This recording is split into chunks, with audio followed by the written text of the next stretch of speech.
जिसने smart work कर लिया उस हार्ड वर्क के साथ, उसको उसका जो एम ऑफ एम्स है ना वो फुलफिल हो जाएगा, वो मिल जाएगा। चैप्टर बस इन्हीं को पढ़ना है। मेन जो हाई वेटेज वाले दिख रहे हैं उनको पढ़ना है, जिनके हाई नंबर ऑफ क्वेश्चंस आए हुए हैं उनको पढ़ना है। नहीं, आपको प्रायोरिटी ज्यादा फोकस हमको उन चैप्टर्स पे करना है जिनकी हाई वेटेज है।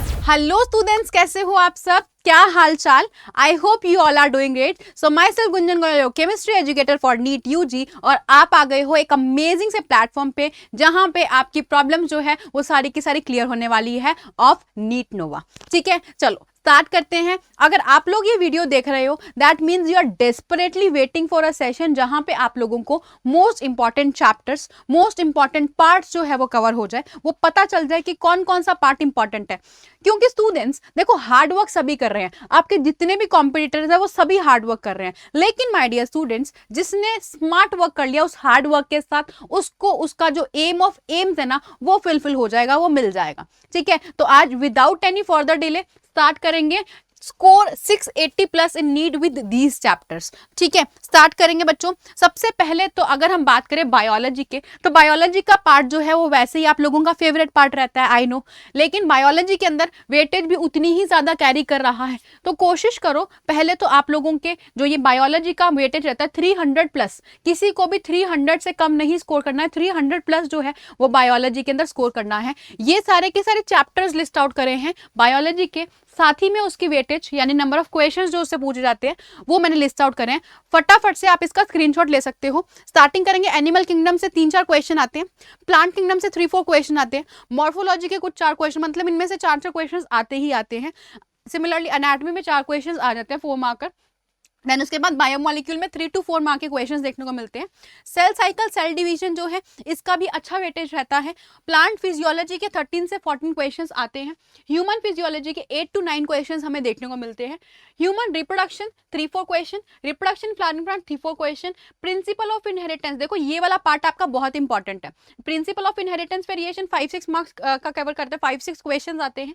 Molecular basis of inheritance is the most important part, जिसमें से डायरेक्ट 8 क्वेश्चंस जो है वो आ जाते हैं। बायोटेक्नोलॉजी टुगेदर आपके 2 चैप्टर्स है बायोटेक्नोलॉजी के, कंप्राइजेस 10 क्वेश्चंस जो आप लोगों के आ सकते हैं। ऑर्गेनिज्म एंड पॉपुलेशन से 3-4 क्वेश्चंस जो है ये पूछे जाते हैं। मैक्स टू मैक्स 5 क्वेश्चन भी पूछे गए हैं ऑर्गेनिज्म एंड पॉपुलेशन से। तो बायोलॉजी का पोर्शन तो अपना स्ट्रॉन्ग कर लो, जिससे आपके 300 मार्क्स जो है वो पक्के होने वाले हैं, 300 से प्लस मार्क्स जो है वो पक्के होने वाले हैं। बायोलॉजी का पोर्शन ये है। देन उसके बाद बच्चों नेक्स्ट मूव करेंगे केमिस्ट्री पे। केमिस्ट्री आप लोगों में से मुझे कमेंट सेक्शन में बताना कि आपका फेवरेट पार्ट कौन सा है, फिजिक्स, केमिस्ट्री या बायोलॉजी। स्टार्ट करेंगे। केमिस्ट्री की बात करते हैं जब, तो बच्चों केमिस्ट्री के अंदर हमारे मोल कॉन्सेप्ट, ये सारे बेसिक पार्ट है, यानी कि मोल कॉन्सेप्ट हो गया है ना, एटॉमिक स्ट्रक्चर हो गया, जीओसी आईयूपीएसी नॉमेनक्लेचर हो गया, ये बेस चैप्टर्स है। अगर ये चैप्टर्स आपको अच्छी तरह आते हैं तो आप इसके आगे आने वाले चैप्टर्स बहुत अच्छी तरह कर सकते हैं। पहली बात, मोल कॉन्सेप्ट 3 क्वेश्चंस आ जाते हैं, atomic structure 3 question, equilibrium 3 question, chemical bonding के 3 क्वेश्चंस आते हैं, जीओसी आईयूपीएसी मिलाकर 3 क्वेश्चन आते हैं। और अभी चैनल पे एट प्रेजेंट पीरियोडिक प्रॉपर्टीज चल रहा है, तो फटाफट से यार उसको कवर कर लेना। अगर आपने एनसीईआरटी लाइन बाय लाइन नहीं करा तो चैनल पे आप लोगों को वीडियोस मिल जाएगी, प्लेलिस्ट मिल जाएगी। हाइड्रोकार्बन के 2 क्वेश्चंस आ जाते हैं, हाइड्रोकार्बन भी इजी चैप्टर है। थर्मो के क्वेश्चन 2 आएंगे। इलेक्ट्रो और रिडॉक्स टुगेदर इंपॉर्टेंट पार्ट है, ये आपका इंपॉर्टेंट वेटेज कवर करता है। इलेक्ट्रो और रिडॉक्स के 3 क्वेश्चंस, पी ब्लॉक दोनों पार्ट हो गए 11th के 12th के, तो 3 क्वेश्चंस आते हैं। हेलो एल्केन हेलो एरीन जो है वो 3 क्वेश्चंस आ सकते हैं। एल्डिहाइड कीटोन और कार्बोक्सिलिक एसिड की जब हम बात करेंगे तो स्टूडेंट्स एल्डिहाइड कीटोन और कार्बोक्सिलिक एसिड में ऑक्सीजन कंटेनिंग कंपाउंड्स है, इनकी वेटेज ज्यादा रहती है। ये ऑर्गेनिक के पैरेलली चलना। ठीक है, 4 क्वेश्चंस आ सकते हैं। बायोमोलिक्यूल्स के 2 और कोऑर्डिनेशन कंपाउंड से 3 क्वेश्चंस जो है वो पूछने में आते हैं। तो ये आप लोग लिस्ट स्क्रीनशॉट लेके रखो और इसके क्वेश्चंस जो है उस अकॉर्डिंगली अपने आप को स्ट्रेटेजाइज करो कि जो हमारे इंपॉर्टेंट पार्ट है जिसके अंदर हाई वेटेज कवर कर रहे हैं, प्रायोरिटी उन चैप्टर्स की होनी चाहिए। मैं फिर कह रही हूँ, आपको ऐसा नहीं करना कि यार चैप्टर बस इन्हीं को पढ़ना है। मेन जो हाई वेटेज वाले दिख रहे हैं उनको पढ़ना है, जिनके हाई नंबर ऑफ क्वेश्चंस आए हुए हैं उनको पढ़ना है। नहीं, आपको प्रायोरिटी ज्यादा फोकस हमको उन चैप्टर्स पे करना है जिनकी हाई वेटेज है।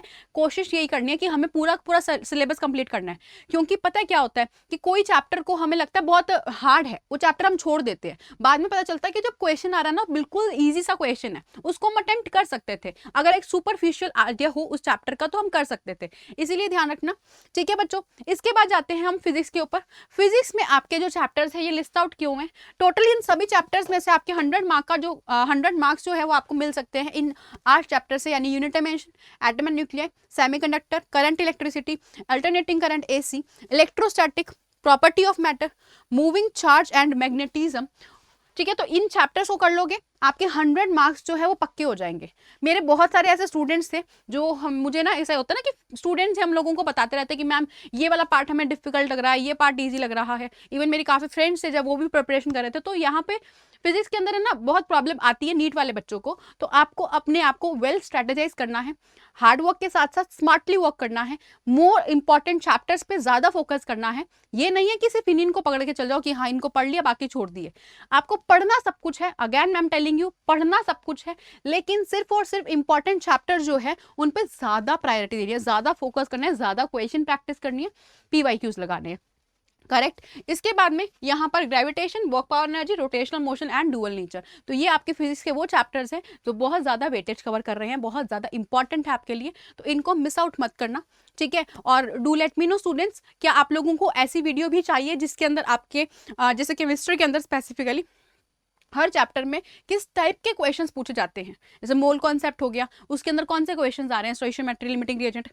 तो अगर आपको ऐसी वीडियो चाहिए आप मुझे बता सकते हो, मैं ऐसी वीडियो भी आप लोगों के लिए कवर करूंगी। और भी जो भी आपको प्रॉब्लम लग रही है जब आप प्रिपरेशन कर रहे हो, तो हमें मैम इस कंटेंट की रिक्वायरमेंट है, आप कमेंट सेक्शन बिल्कुल फ्रीली क्वेश्चन पूछ सकते हो अपना, हम उसके ऊपर डेफिनेटली आपके लिए वीडियो लेके आएंगे। तो यहाँ पर तक करने के बाद मोस्ट इंपॉर्टेंट चैप्टर्स आपके हो गए, लेकिन मैं हमेशा कहती हूँ एक चीज को मिस नहीं करना, जो कि है आपका टेस्ट। ठीक है, तो ये टेस्ट करो और उसके बाद उसकी एनालिसिस करो, उसके बाद उसकी एनालिसिस करो कि यार टेस्ट गलत हो रहा है तो क्यों हो रहा है। तो ये चीज़ किसी को भी मिस नहीं करनी है। सो आई रियली होप कि ये वाली जो वीडियो है ये आपके लिए बहुत ज़्यादा इंफॉर्मेटिव रही हो, आपको एक स्ट्रैटेजी मिल गई है कि कौन से चैप्टर्स पे ज़्यादा फोकस करना और कौन से चैप्टर्स पे कम। अगर आपको वीडियो पसंद आई है तो फटाफट से इसको लाइक कर दो, अपने फ्रेंड्स के साथ शेयर कर दो, और चैनल पे अगर न्यू हो, अभी तक चैनल को सब्सक्राइब नहीं किया, तो यार फटाफट से चैनल को सब्सक्राइब कर दो, जिसमें NCERT अनलॉक सीरीज जो है हमने स्टार्ट कर रखी है। ओके, सो मिलते हैं हम लोग नेक्स्ट क्लास में, नेक्स्ट सेशन में। Till then bye bye, see you all and good luck.